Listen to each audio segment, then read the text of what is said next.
We all have dreams. Not weird dreams like bad dreams after too much Taco Bell, though let's be honest, most of us have those too sometimes. You know the kind I mean though, dreams like hopes, aspirations, plans for how we want life to turn out.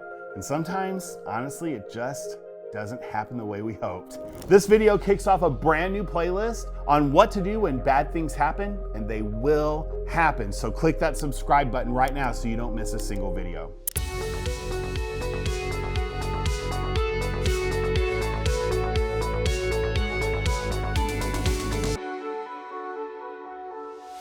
When I was a kid, I loved animals. I had an entire set of animal encyclopedias from National Geographic, like the animals on these mugs right here. In fact, hit up the digital notes in the description and see if you can count how many mugs are currently on this set. Then submit your answer for a chance to win. But National Geographics, hey, don't judge me. That was before the invention of the internet, back when physical books were the vibe, and I would just read them on repeat over and over and over again. There was this television show called Mutual of Omaha's Wild Kingdom. Your grandparents probably watched it. Back before streaming services, I am so dating myself right now, we would have to watch shows when they hit on the television schedule. And once it aired, that was pretty much it. No rewatching allowed. So I would literally park myself by the television just waiting for Wild Kingdom to come on every week, and I never missed a single episode. I mean, plus I grew up on a farm and kind of in the woods, so animals were literally everywhere. So I started dreaming of what it might look like to work with animals in some way. I started thinking about being a zookeeper or a veterinarian, but ultimately I landed on being a dolphin trainer. It was a pretty reasoned decision. I mean, they were smart, it didn't require me to cut anything open, and I would never have to clean a barn stall again. There's just one small issue, maybe more than one. I lived in Missouri. You know, that state that's right in the middle of all the other states with 0 oceans. That's the one. And I had never been to the beach, not one time until I was pretty much a full-grown human. I lived over an hour from the nearest zoo. I could swim only sorta, and I was pudgy. Not really the body type for a wetsuit. So it was a dream, and one I truly wanted to pursue and even tried to pursue, but one that just never panned out and probably was never going to, though I didn't know that at the time. And here's my guess. I'm not the only one who's ever lived that story. Some of us were hoping by now we'd have better grades. We worked hard to make the team and we still got cut. That relationship didn't work out. Our family fell apart. The friend stayed sick. The dream just never took flight. And then to add insult to injury, we scroll on social media and we see all these highlight reels of everyone living their best life. While it feels like ours is falling apart, man, it's a side rant, but if social media has ever made you feel like you aren't getting it right, give me a like so I'll know I'm not the only one. Sometimes it just seems like we're the only one dealing with hurt, disappointment, dashed dreams, and drama.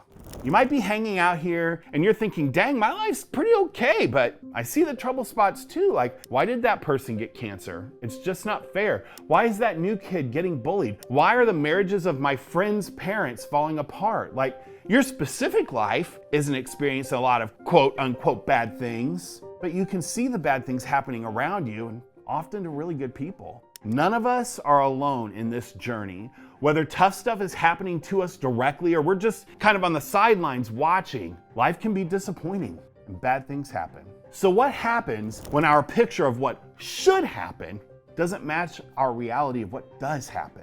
The good news is the Bible is full to overflowing with accounts of amazing men and women who lived a life with unmet expectations. Folks who, despite circumstances, were able to respond to the disappointments in their lives with faith and trust in God. And since we have a record of how they lived, we can potentially have a roadmap to point us in the right direction when bad things happen or when life disappoints us. So we're gonna dig into some stuff today in 1 Samuel about how to handle or maybe not handle when things don't go the way we thought they would.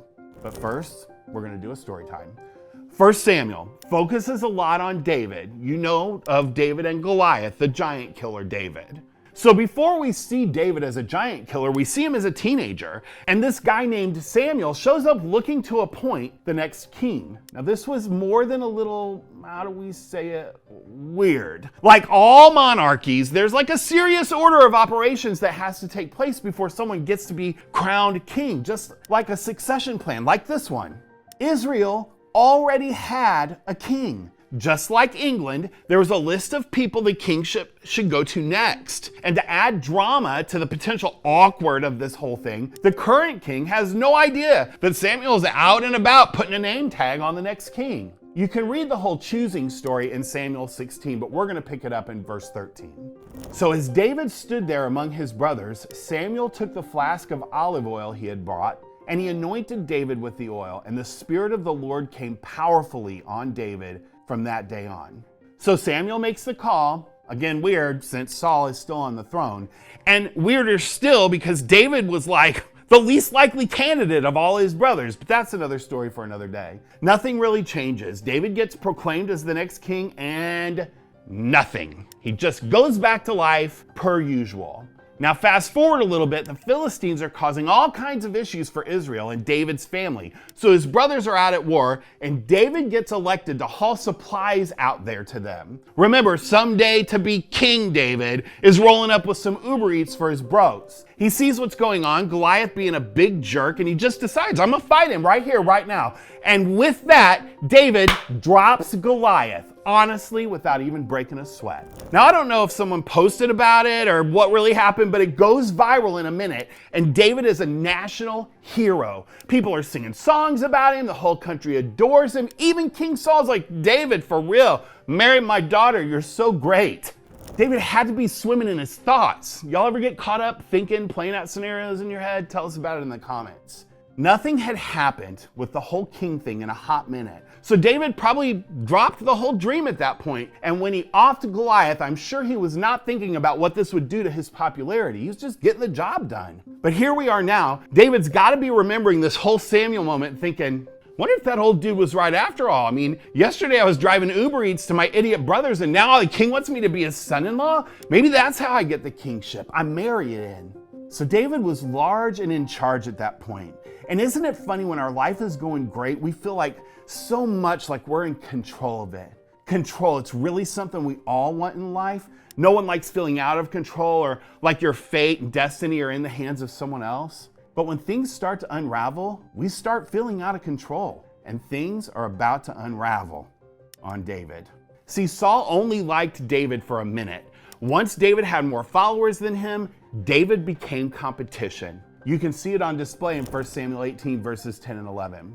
David was playing the harp as he did each day, but Saul had a spear in his hand and he suddenly hurled it at David, intending to pin him to the wall, but David escaped him twice.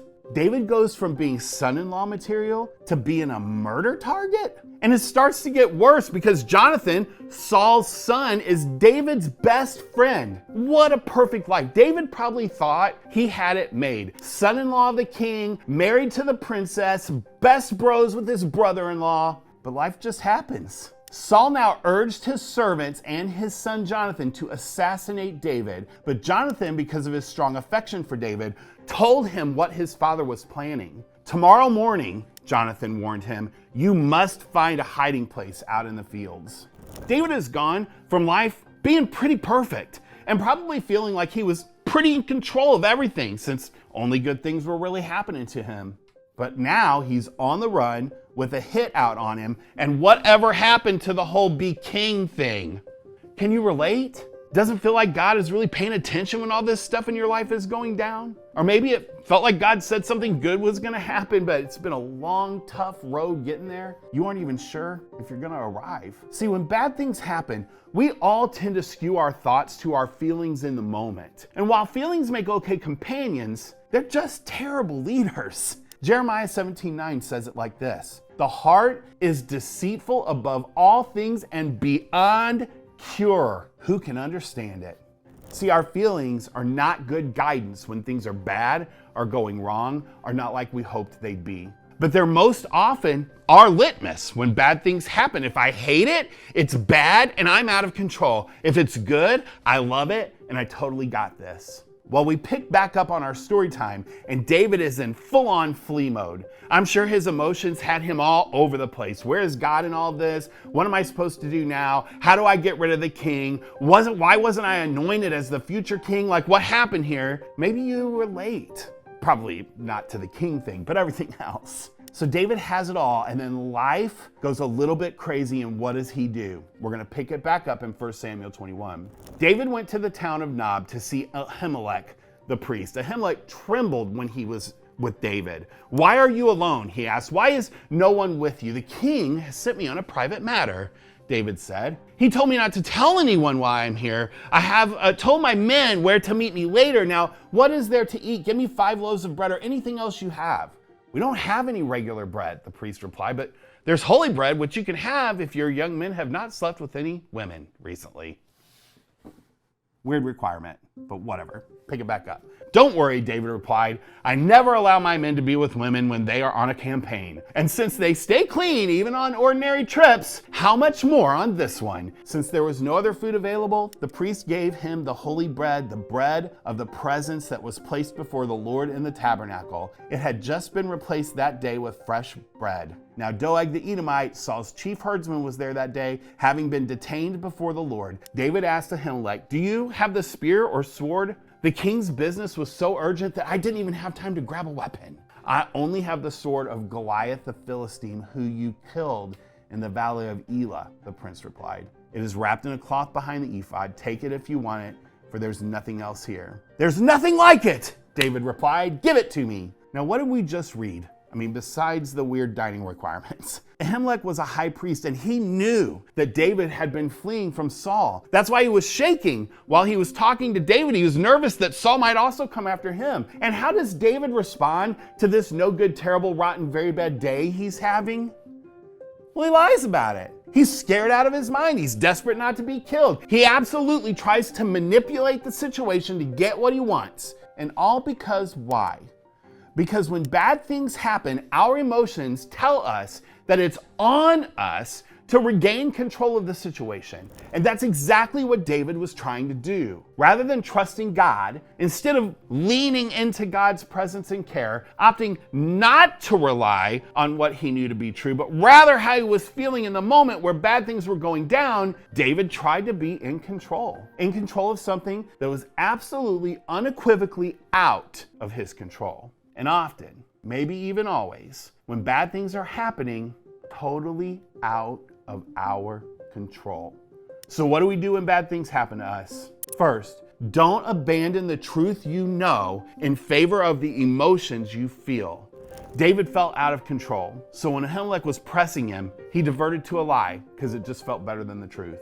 The truth was he was the intended king who was running for his life from the sitting crazy king, even though he knew what God had promised him. So he made up a whole big story to cover his fear and insecurity in that moment. When bad things are happening, we cannot abandon biblical character or conviction to gain control. When we do that, we basically tell God, I don't really think you have this, and if you do, I don't trust you with it. So I'm gonna take it from here. When things are tough, we gotta remember, Ahimelech was trying to remind David who God was and what he'd done for David in the past. Remember in verse 9 where he offers David the sword that David used to kill Goliath? It was an attempt at a visual reminder that God can do anything. You're strong enough to face this as long as God is with you and you trust him. God has been faithful in the past. What makes you think that's changed just because it's not going great right now? God's gonna have the victory at the end of this. Ahimelech tried to remind David of all of that because the key to surviving when bad things happen is purely this simple. We are not in control.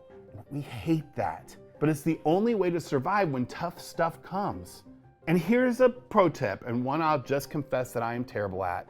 Grab a journal or start a running note on your phone. Write down where you see God working, where you feel most alone, how you're praying, when you're feeling stuff, I don't know, maybe forgetful, whatever. That journal can be the Goliath sword in your life. The reminder that you need that God is still with you, that you aren't alone, and that his will, not yours, is going to be done. Maybe you've made it to the end of this whole video and you're thinking, I don't know if God has ever shown up for me, good times or bad. I'm not even sure I believe any of this stuff. Well, good. It's okay to have doubts and questions. And next, keep watching, keep exploring, keep asking those questions. The truth is, bad things happen to all of us, and Jesus is inviting us all to bring our burdens to him. His yoke is easy and his burden is light. It is terrifying to give up control, but when we give him our toughest moments and allow him to carry those burdens for us, with us, it's amazing how incredibly hard situations are easier to navigate. Still hard, but not hard alone. If you'd like to talk more about what it looks like to begin a relationship with God, let us know in the comments. Because here's just a plain fact. If we follow God or not, we're all gonna face unmet expectations and disappointments and tough times and bad stuff.